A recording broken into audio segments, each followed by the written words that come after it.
My name is Rebekah Gelpi. I'm in the class year of 2017, and this summer I researched metaphor and simile with Professor Frank Durgan in the Cognitive Science Department.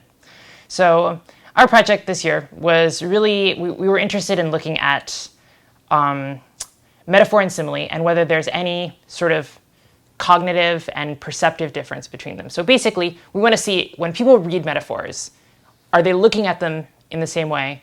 Are they thinking about them in the same way? Or are they thinking about them in different ways? So we had a lot of prior research. There was Glucksberg and Holt 10 years ago made a paper where they argued that most people think about metaphor and simile as kind of the same thing.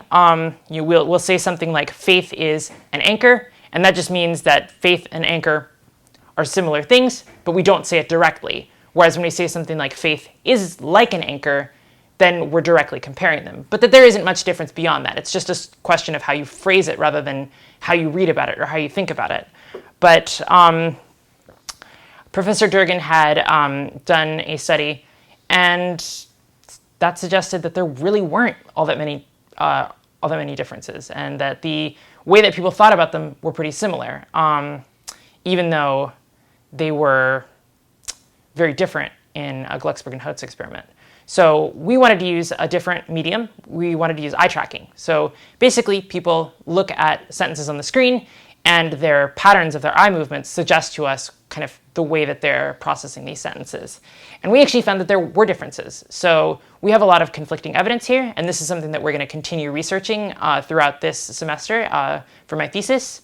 But we